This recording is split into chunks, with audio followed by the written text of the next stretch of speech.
បាទគ្រប់ជ្រាបសួរពុកម៉ែបងប្អូនទាំងអស់គ្នាបាទជាទីគោរពជាស្រឡាញ់ទាំងអស់គ្នាបាទថ្ងៃនេះផងដែរខ្ញុំបាទមាន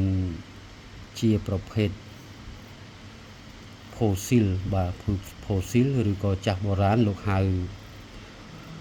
អង្គរនាងកុងខ្លាយជាថ្មបាទអង្គរនាងកុងខ្លាយជាថ្មបាទអង្គរនាងកុងខ្លាយជាថ្មនេះគឺមានរាងបន្ទះធំប្រហែលបាទបន្ទះធំបាទហើយក៏ជារបស់កម្រមួយដែរបាទអង្គរនាងកុងខ្លាយជាថ្មសម្រាប់ធ្វើស្បែកយើងស្វិតស្បែកយើងកុងឬក៏យើងយកទៅសាងជាតួអង្គខាងការពារគឺសាងជាព្រះបិទមុខហ្នឹងបាទសាងព្រះបិទមុខខាងសឹកសង្គ្រាមធ្វើស្បែកស្វិតស្បែកកុងនេះជាក្របអង្គរបុរាណយើង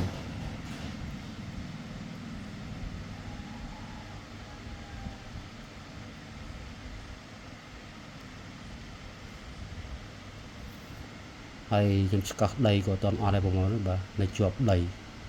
តាមជើងភ្នំបាទឆ្កោះចេញបានតិចតិចនៅសល់ច្រើនតែខាងនេះស្អាតសាច់ចិត្តស្អាត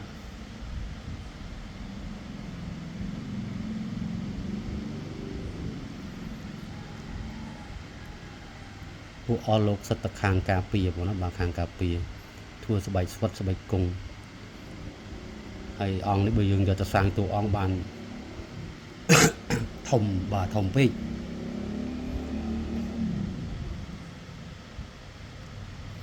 យើងយកទៅប្រើកាត់បាទតកាត់ពុះជាពីរទៅសាងជាតួអង្គបានតែកម្រណាបងប្អូនបាទតម្រាំបានជួបម្ដុំនេះគឺពិបាករកណាបាទមិនងាយទេតអ្នករកតអ្នកស្វែងបាទអ្នកស្វែងដល់រកដូចខ្ញុំអញ្ចឹងបានដឹងថាវាពិបាកតម្រាំតែបានជួបម្ដងហ្នឹងគឺទៅឯណាជួបទៅបានរួចថ្លៃម៉ូតូថ្លៃប្រេងថ្លៃទៅតែឯណាមិនជួបទេខាតថ្លៃប្រេងបាទឆ្ងាយបាទទៅផ្លូវឆ្ងាយ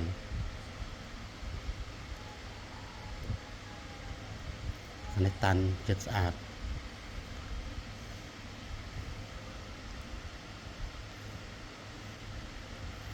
របស់ពិសេសរបស់កម្រគឺកនាងកុងខ្លាយជាថ្មបាទប្រភេទខាងការពារស្បែកស្វិតស្បែកកុងបាទខ្ញុំធ្លាប់សាកដែរបាទខ្ញុំធ្លាប់សាកម្ដងដែរថាទៅអត់អីគ្រាន់បើបាទហ្នឹងហើយអរគុណច្រើនពុកម៉ែបងប្អូនបាទវីដេអូនេះមានប៉ុណ្ណឹងទេបាទសូមអរគុណសូមគោរពលាបាទ